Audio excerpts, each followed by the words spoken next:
Dear Void, I've been saying here for a while that Westerners are anti-Semitic even when they don't consciously want to be, because it's a cultural thing.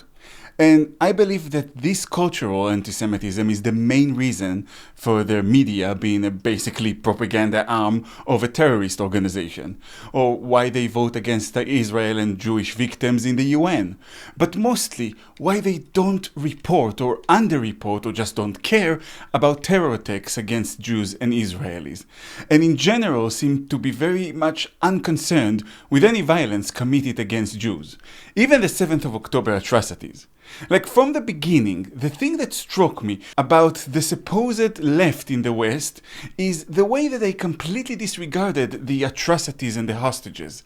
Even now, they pretend there's no reason for Israel's presence in the Gaza Strip, even though Hamas, which started the entire thing, hasn't released the hostages or surrendered. And if Israel just moves out now, it effectively means that Israel surrenders for no reason, and abandoning the hostages and accepting the next 7th of October, and yes, that is what is being pushed. The call was from the start for a ceasefire. Not a ceasefire and the release of the hostages and a disarmament of the terror organization that committed the atrocities. No, just a ceasefire.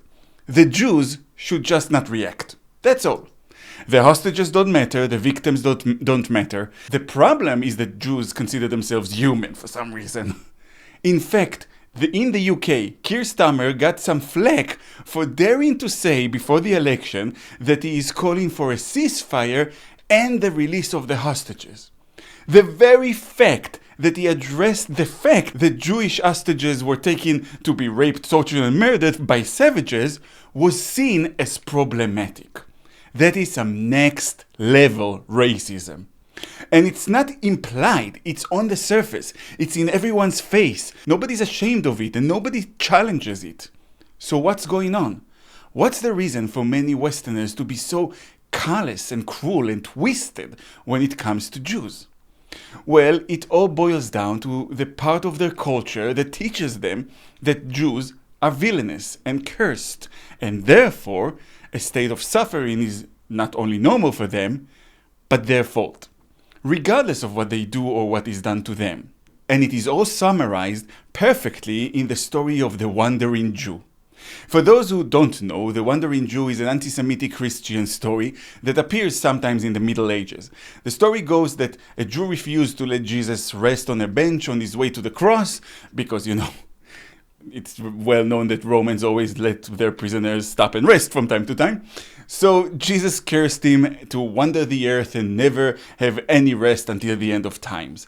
Funny thing is, I recently came across it again by replaying an old video game, Gabriel Knight 3, in which this anti-Semitic tale is casually mentioned, and it is just referred to as a legend.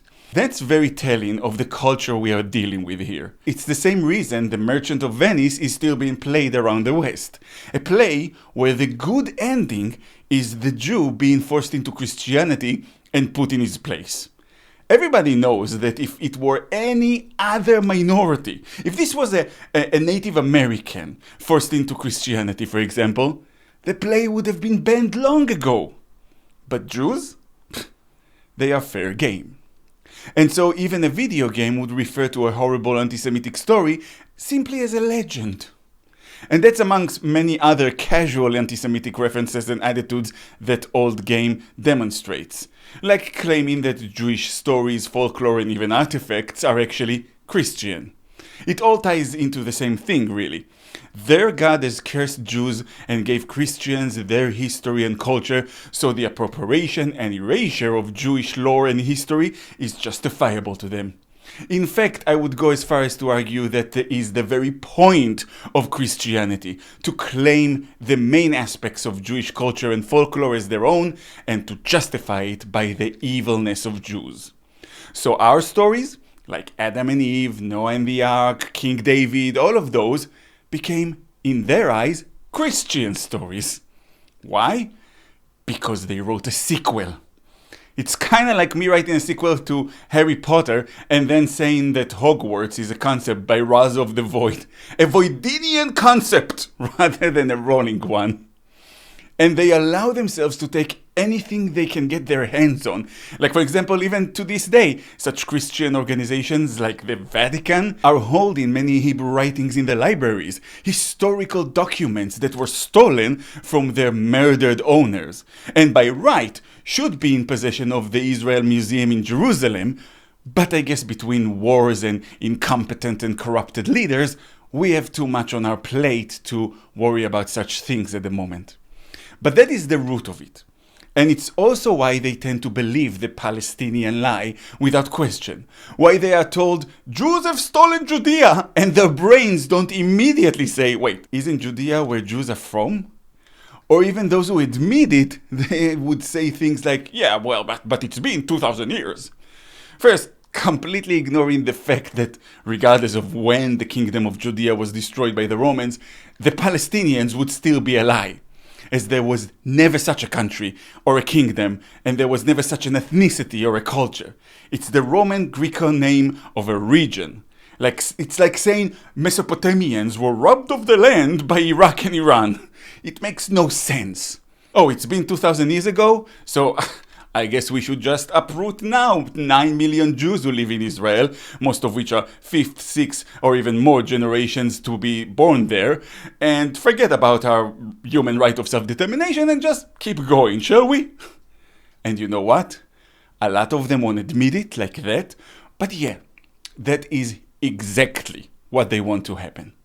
Because they have been told that Jews are cursed and are a homeless people and should wander the earth and suffer. That's where the dissonance between their fake sympathy towards the Holocaust and their complete lack of sympathy about modern atrocities like the 7th of October comes from. Because even those who consider themselves liberal and secular or atheist, in the end, they believe that Jews deserve whatever happens to them. The Jews are villains, and therefore every blood libel is taken automatically seriously with no questions asked.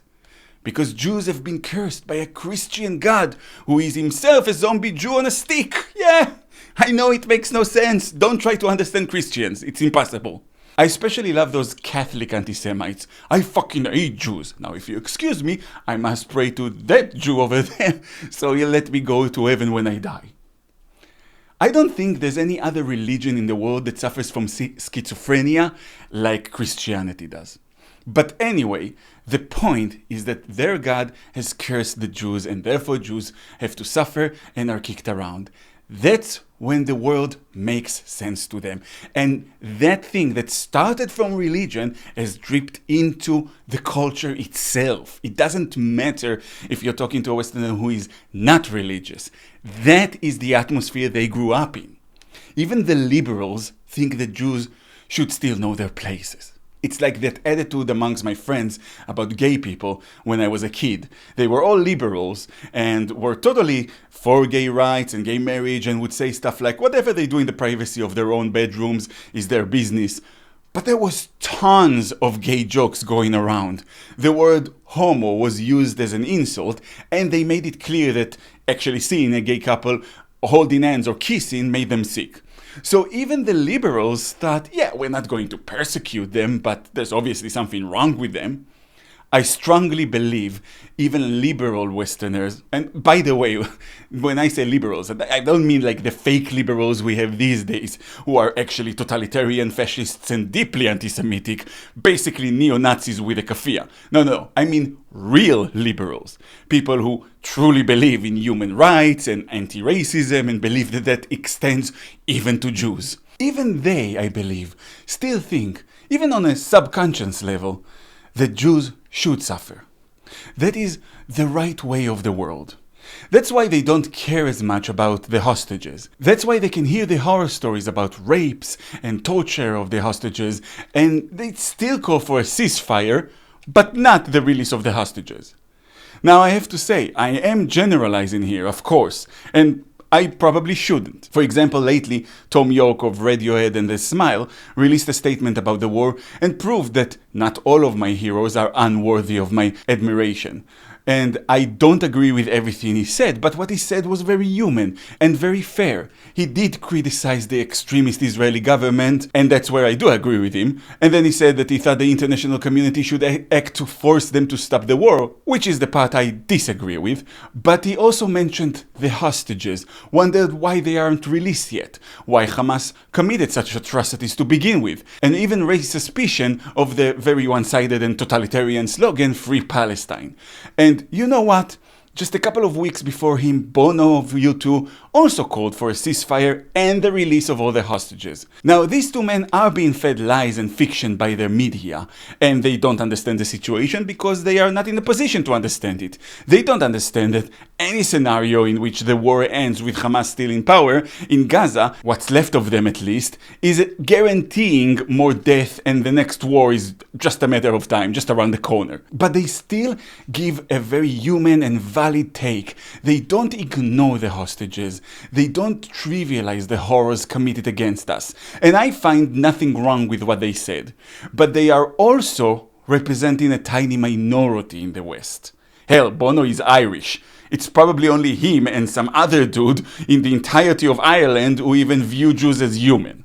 So yeah, he doesn't represent Ireland or the West. If the West was made out of Tom Yorks and Bonos, this world would have been a very different one. But it's not. Antisemitism is part of Western culture. They believe in the back of their minds that Jews suffer because they deserve to suffer. The Jews are landless, wandering forever, and always the villain. So every blood libel and lie you hear about them must be true. Genocide? Sure, of course. Hunger? Yep. No evidence needed, it doesn't match the numbers, but what the hell.